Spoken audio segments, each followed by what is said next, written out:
All right, so step one is to center. And to center, ooh, we got cold water. We get the wheel going, get our hands wet, and what you're actually doing is pushing with these palms here. And already, immediately, I'm using my leg as a support. And it's really, I call this my centering hand, because see, the wheel is going this way. And so I'm pushing against the force.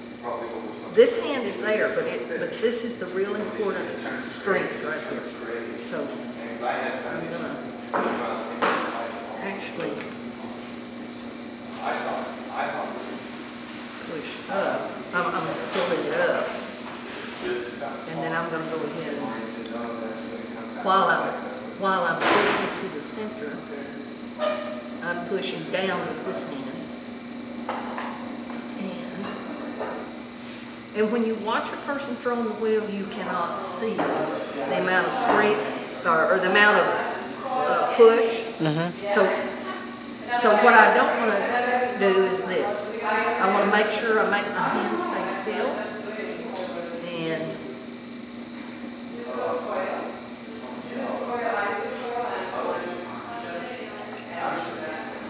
right. We don't need to have your hand touching this. Your hand can be a little bit up, just a little bit up from the wheel. Because if you don't do that, then it rub. All right. So imagine I'm not going to even be touching that part of the clay. So the very, very bottom might not be centered. The very bottom, but the part I'm going to be dealing with.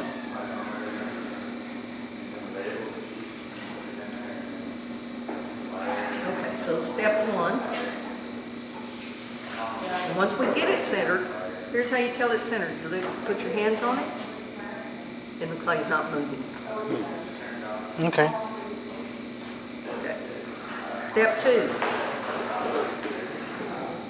Open. I usually go in with 2 thumbs here, a little bit. And anytime I go to the clay and come off of the clay, do it kind of gently, because it's possible if you get real excited and jerk off, you can get it off center. And if you get it off center, you can touch it right back.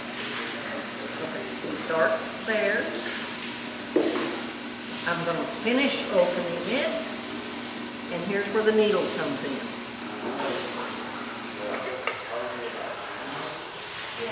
Take the needle and put the flip and just go like that, and you can see where it cleaned off. Right. So we've got a thickness. I'm going to go slightly more. I'm going to, make it about that thick. If I misjudged and went boop, and it was like this little, I can take a little plug of clay at that point and put some in. Make it thicker. So I'm going to go just a little bit more. And then I always, at the end of each step, I kind of double check that I've still kept it centered, which is simply taking this hand and pushing. So that was step 1 and 2. And like I said, a lot of people just get so excited at this point they think, whoa, look, I threw a pot.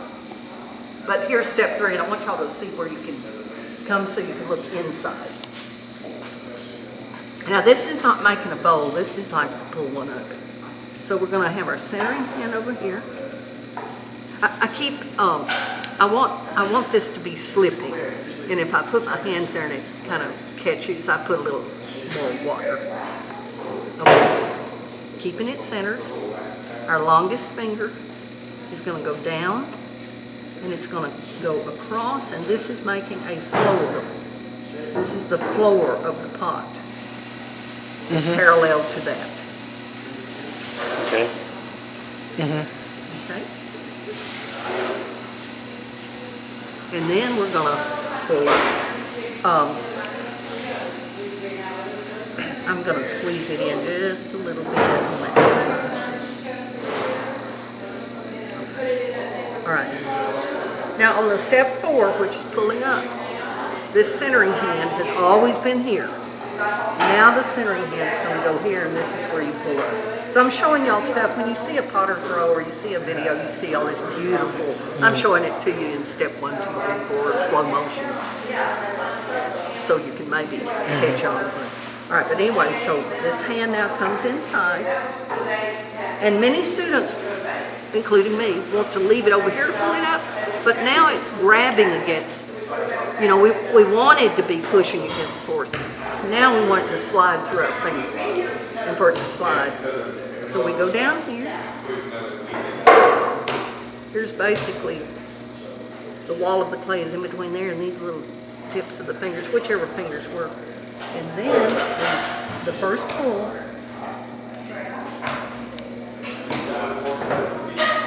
we don't squeeze a lot, and when we get to the top, Wow. I think she's been doing it for a while. yeah, I've done it for a while. Okay. And I'm keeping the thickness of this, really that first pull was to make it even. So if I cut it with the wire now, it'd be about that thickness, but really it stays thicker at the bottom. So I'm going to go down again, and I'm going to do probably 2 or 3 pulls to pull it up taller and then shape it. I'm going to go back down all the way to the bottom, and right down there it's that thick. So I'm going to push in. I'm going to push some clay in down there. I'm going to grab it on the outside. And can you see I'm pulling that little ridge up? And I'm slowing my wheel down. When you center and open, you can let your wheel go fast.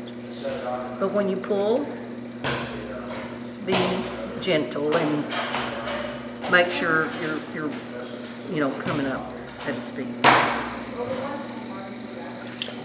Kind of cone it in after each pull.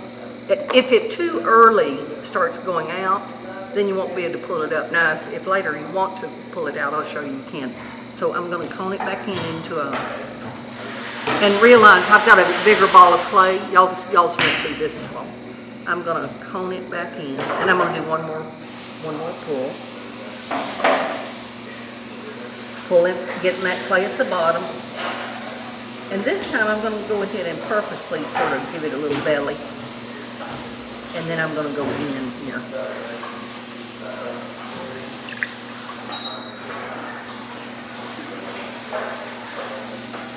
And it's so we've done 1, 2, 3, 4, and then step 5 is to decide what your shape is. And this could be the shape. So I'm just going to show you, see if you wanted to, you could give a little ridge, or you could give it more belly. If you've not let it get wet. I mean, if you've not let it get too wet. Too wet. So there's throwing a pop.